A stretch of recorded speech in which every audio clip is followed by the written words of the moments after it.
I've found that people need to understand how life insurance works. On the personal side, there's 5 things we do: final expense, mortgage protection, income replacement, leaving money to your kids or your church, and retirement. Now, obviously, if I'm with a 25-year-old, right, and they're not married and they don't have a house, right, they're not worried about mortgage protection, income replacement, or they're leaving money to their kids or their church, right? But they do need final expense and taking a look at sending money to their retirement. And I have a number of different ways that we can do that. Chris, describe the various types of life insurances. Okay. First, everybody's heard of term insurance. Term is a period of time, 10, 15, 20, 30 years. Most companies go to age 85. I'm 63, but I can't apply for a 30-year term because it takes me past the age. I can't apply for a 20 or a 15 or a 10. This is going to be the least expensive private insurance, a group term policy. You might work for a company for 42 years and their benefits package might have term in it, and that is the term of your policy. When you leave, it's probably gone. Now, that's the least expensive insurance, and if you need a lot of insurance while you're working, and we usually want people to have 5 or 10 times their income to replace their income so that their families can continue to live in the way that they are used to while you're there, well, then you use term. But go to your HR department and ask them if you can buy more. Most people don't know that they can. So there's a cost of insurance. I call it COI. It's based on the face amount. That's the death benefit. It's based on your age, your gender.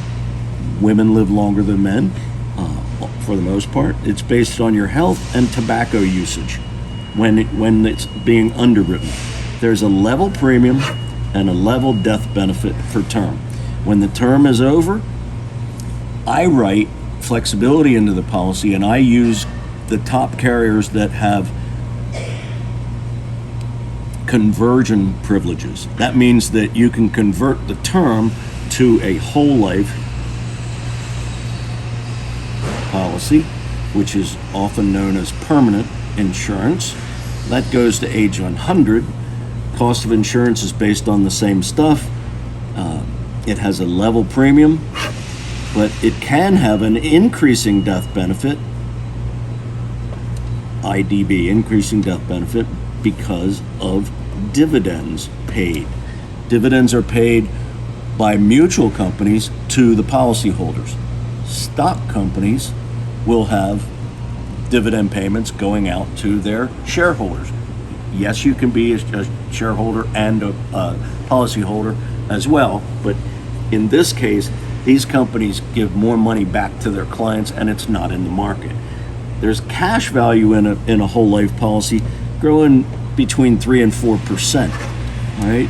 And this is money that you can borrow from and pay yourself back throughout the term of the policy and throughout the life of the policy. And I do a lot of 20-pay policies, shorter periods of payment, so that you're not paying for your life insurance for the rest of your life. Now, there's another kind of insurance called universal life.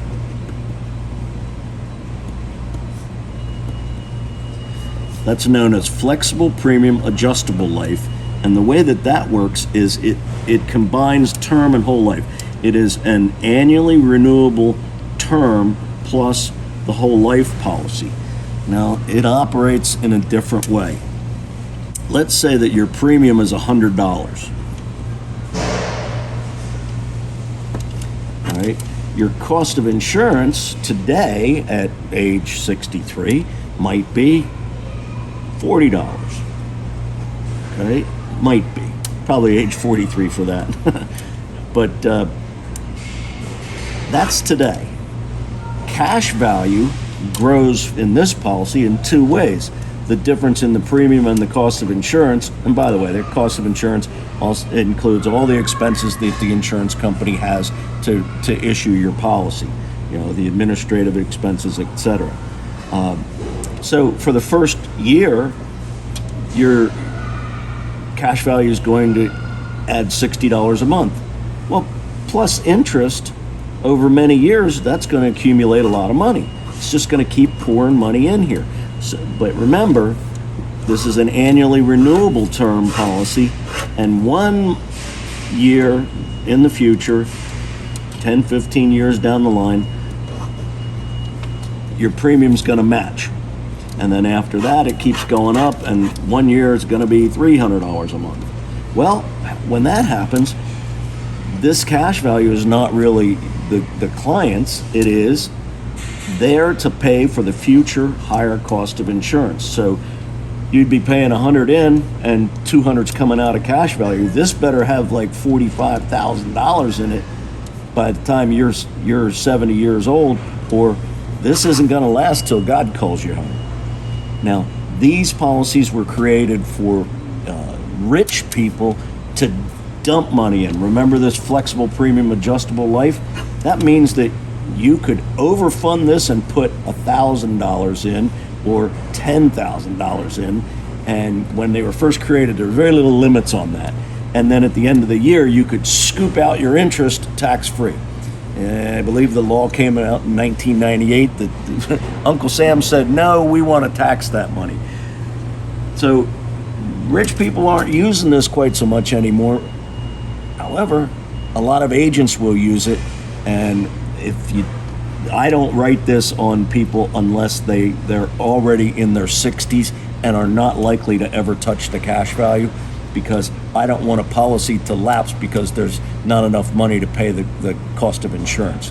So when we work on a policy, we determine which ones of the 5 things that personal life insurance does are we trying to cover, and which life insurance policy type is the right way to go about it. We may use a combination of whole life and term to cover the mortgage protection and income replacement, because if you're making $50,000, 10 years, that's $5 million of income replacement. We would do a lot of that with term policies and just run that term until when you expect to retire. And then you convert a piece of that to your whole life policy for your final expense. But things change. You know, your family could have a baby, could have a death in the family, you could have, you could move, you could buy a house, you could sell a house, you could get a job, you could get fired. You know, when things change, that's when you review your life insurance. Now, speaking of things changing, we're always taught to, you know, you should have a 401k and you should be putting money in that every year. Well, let's look at that. You're supposed to be putting $458.33 a month times 12 months is $5,000 a year. Okay, might be a penny or two off. Well, times 35 years equals $192,500. That's your principal, all right? Plus interest at $200,000 approximately, you'll have about $400,000 going into your retirement. And if you, this is accumulation, when you go for payout,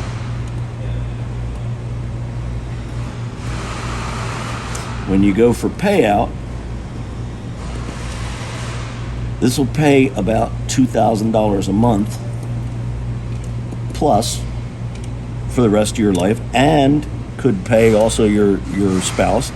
And if you add your Social Security to that, and you don't have a lot of bills going into your retirement, you could live very comfortably on $4,000 to $5,000 a month. All right, so what I like to find out is what you have and what you need and want. Okay, so Chris has $50,000. Well, I have $500,000. All right, plus $50,000 in whole life. All right, for final expense, and so this is term and this is whole life. and then I would put my wife down, and she has similar, and then we go over to what we need. So we want to do those 5 things. Final expense,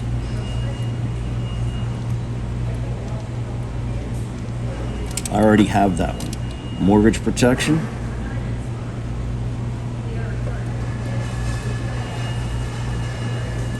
I already have that one. Income replacement,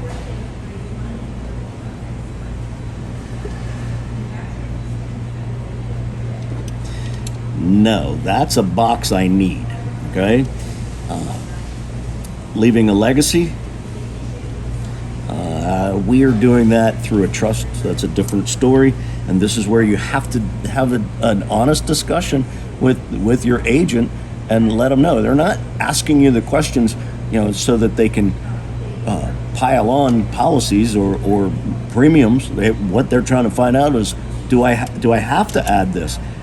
If you have this coverage through a group plan, and overall you're not going to need that after you leave the job, then the agent shouldn't be trying to sell you something. He should be writing what's right for you, which is what I strive to do. And the last one here is retirement. And unfortunately, that box is an issue for me because I was rear-ended and lost my hearing and my balance, and I used all of my 401k on medical bills over 4 years. And it was tough, but I did have a disability policy. And that's one other policy that everybody should have. And I'm happy to talk about this with clients, adding disability policies and riders that make your policy customized to you. So if I can do these things and I can keep them within your budget, and when we were talking when I first got here, your budget is between $150 and $200 a month. I'm going to have to say that I can't do all of that for that, but perhaps during this explanation you have a newfound respect for what's possible with insurance, and instead of you having to budget for it, you're going to find the money for it.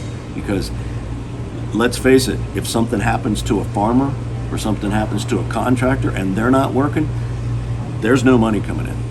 And if we plan for that risk, then you can be comfortable. I have delivered many claim checks, and it shocked me how customers did not have a plan. The family was, number one, they were grieving, and number two, they were confused about what was going on, and number three, they were poor because the agent didn't write enough into the policies to not only bury someone or take care of their cremation, but also take care of the bills coming from the probate process. If you don't have a will, your death will trigger the probate process, which means that every one of your creditors lines up, and if there's money coming out of a policy or coming out of your bank or coming out of your money market, it runs through probate first to determine who gets it. And you don't want the government deciding what to do with your money. It's yours. So you should do a planning guide. That's why on my business cards, it says, I write what's right for you, and don't just buy a policy with a plan.